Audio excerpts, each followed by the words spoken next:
semuanya. Nah, kali ini bersama saya Jazira Nuraini, saya sebagai moderator dari kelompok 3. Nah, pada kesempatan kali ini, kelompok 3 akan membahas materi tentang ukuran penyebaran dan pemusatan data. Nah, apa aja sih yang akan kita bahas? Yang pertama yaitu ukuran pemusatan data yang meliputi rata-rata, median, dan modus.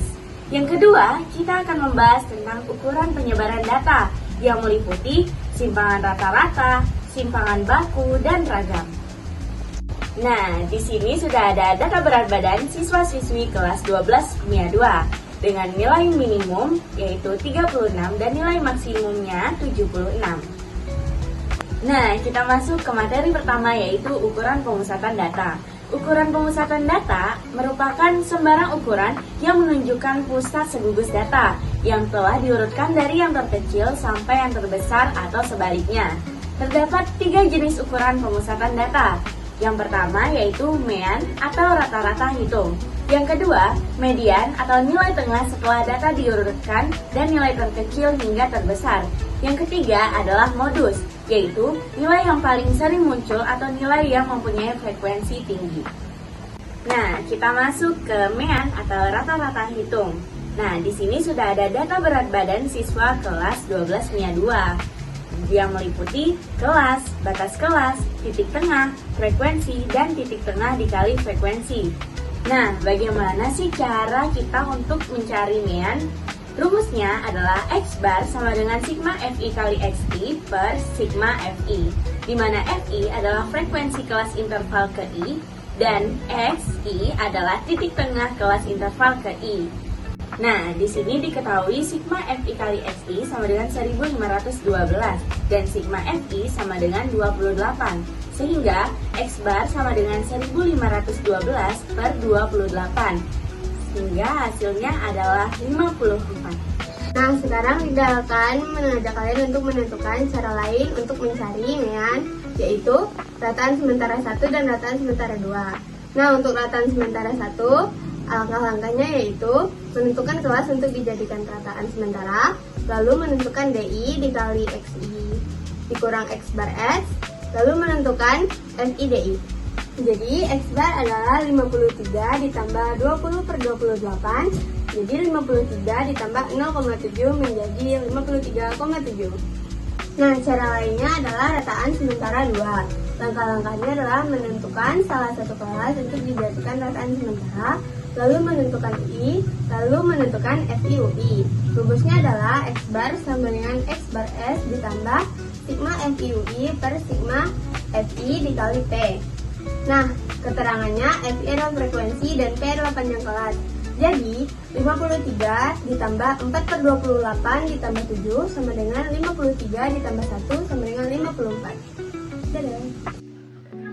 Halo, kali ini bersama saya, Yowan. Saya akan menjelaskan materi tentang modus. Perhatikan data kelompok tersebut. Sebelum kita masuk ke rumus modus, kita harus mengetahui terlebih dahulu langkah-langkahnya. 1. Menentukan kelas modus dengan frekuensi yang paling besar. PB sama dengan 43 dikurang 0,5 sama dengan 42,5. Yang kedua, D1 sama dengan 7 dikurang 5 sama dengan 2. Yang ketiga adalah D2 sama dengan 7 dikurang 6 sama dengan 1. Lalu kita masuk ke rumus modus. Rumus modus adalah modus sama dengan TB ditambah D1 per D1 ditambah D2 dikali P, di mana TB adalah tepi bawah kelas median, D1 adalah selisih frekuensi dengan frekuensi kelas sebelumnya, D2 adalah selisih frekuensi dengan frekuensi kelas setelahnya, P adalah panjang kelas. Lalu kita masukkan nilai-nilainya. Modus sama dengan 42,5 ditambah 2 per 2 ditambah 1 dikali 7. Modus sama dengan 42,5 ditambah 14 per 3. Hasil modus adalah 47,16. Nah, kembali lagi dengan saya Faras Tivi Manuel. Di sini saya akan menjelaskan tentang median. Nah, rumus median adalah median sama dengan TB ditambah setengah N dikurang N per Fmed dikali P, di mana N merupakan frekuensi, TB merupakan tepi bawah kelas, Fcom merupakan frekuensi kumulatif kelas sebelumnya, Fmat merupakan frekuensi median, dan P merupakan panjang kelas. Nah, langkah-langkahnya adalah yang pertama menentukan jumlah frekuensi atau N. Yang kedua, menentukan kelas median dilihat dari frekuensi kumulatif. Yang ketiga adalah menentukan TB atau tepi bawah kelas. Selanjutnya, kita akan menentukan median. Median sama dengan TB, yaitu TB-nya 50 dikurang setengah, di mana 50 didapatkan dari setengah N. Setengah N-nya adalah 14 yang terdapat di kelas median ketiga dengan frekuensi kumulatif 18. Nah, selanjutnya adalah Fcom, di mana Fcom merupakan frekuensi kumulatif kelas sebelumnya yaitu 12, frekuensi median yaitu 6, dikali panjang kelas yaitu 7. Nah, median sama dengan 49,5 ditambah 2 dikali 7 per 6. Median sama dengan 49,5 ditambah 2,3, yaitu hasilnya adalah 51,8. Halo, bersama saya Anggelia Karista akan membahas mengenai ukuran penyebaran data. Ukuran penyebaran data adalah ukuran yang menunjukkan seberapa jauh penyimpangan nilai-nilai data dari nilai pusatnya. Ukuran penyebaran data digunakan untuk mengetahui seberapa banyak ragam variasi yang ada di dalam nilai-nilai kumpulan data. Nah, kita akan membahas 3 ukuran penyebaran data. Yang pertama yaitu simpangan rata-rata, yang kedua ragam atau varian, dan yang ketiga simpangan baku. Nah, saya akan membahas mengenai simpangan rata-rata, yang dimana memiliki rumus yaitu SR sama dengan sigma FI dikali XI dikurang X bar per sigma FI, yang dimana XI merupakan nilai tengah interval ke I, FI merupakan frekuensi kelas ke I, dan X bar merupakan rata-rata. Berikut data berat badan siswa-siswi kelas 12 IPA 2. Langkah-langkahnya, yang pertama, kita harus menghitung rata-rata. Yang kedua, kuadratkan selisih setiap nilai dengan rata-rata. Yang ketiga, kalikan hasil kuadrat bilangan dengan frekuensi. Dan yang keempat, rata-ratakan hasil kali dari kuadrat bilangan dengan frekuensi. Nah, berikut penyelesaiannya. X bar sama dengan sigma FI XI per sigma FI, yang dimana X bar sama dengan 1512 per 28 dan dapatnya hasilnya yaitu 54. Nah, selanjutnya kita masukkan rumus simpangan rata-rata yaitu SR sama dengan sigma FI dikali XI dikurang X bar per sigma FI, yang dimana SR sama dengan 274 per 28 sama dengan 9,7. Perkenalkan, saya Robi Wahyudi dari kelompok 3. Kali ini saya akan menjelaskan tentang ragam atau variasi.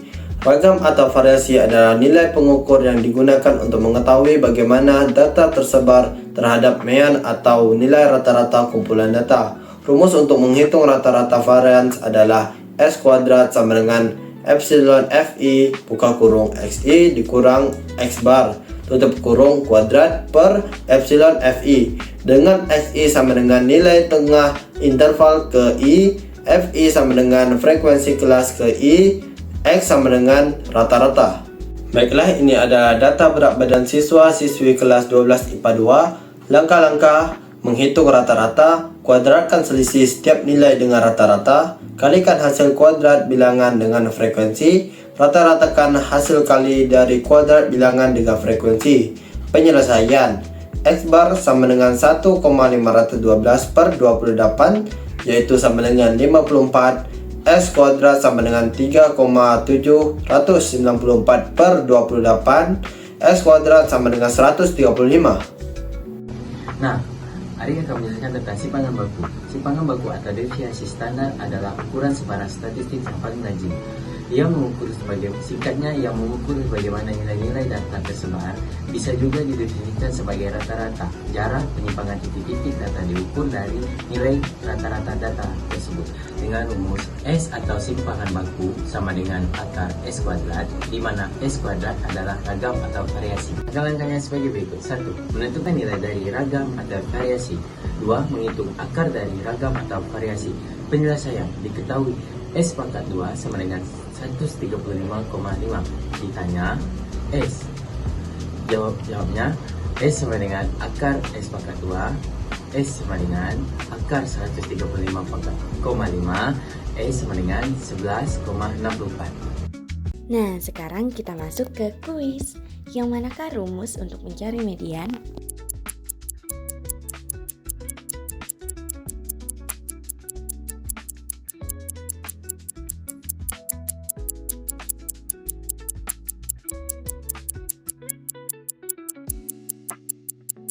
Jawabannya adalah TB plus setengah N dikurang Fkom per Fmat dikali P. Selanjutnya, bagaimana cara menghitung simpangan baku?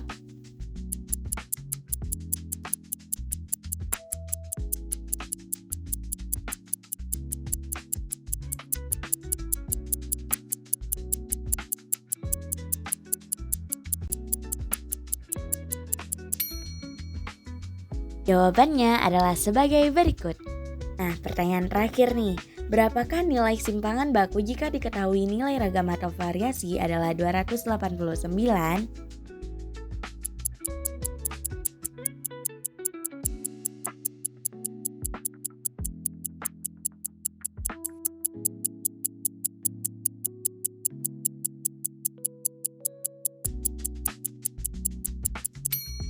Jawabannya adalah akar dari 289 sama dengan 17. Kata-kata hari ini. Kalian itu adalah bentuk dari manifestasi diri kalian sendiri, guys. Saat kalian sebelum tidur, katakan kepada diri kalian, gua bisa jadi dokter, gua bisa jadi orang kaya, gua bisa banggain orang tua, gua bisa dapat kampus yang gue inginkan, gua bisa dapetin pekerjaan yang gue inginkan. Guys, saat kita menanamkan pikiran positif, gua bisa, gua akan buktiin ke mereka semua kalau gua bisa. Maka itu akan somehow terjadi gitu, guys. Saat kalian menanamkan pikiran-pikiran negatif, gue gak bakal bisa kaya, gue gak bakal bisa dapat kampus impian, gue gak bakal bisa banggain orang tua, itu akan secara alam bawah sadar, guys, itu akan masuk ke dalam diri kalian dan mengkonsumsi kalian, guys, ya. Nah, cukup sekian pembahasan materi dari kelompok 3. Semoga teman-teman bisa memahami ya. Cukup sekian dan terima kasih. Bye-bye.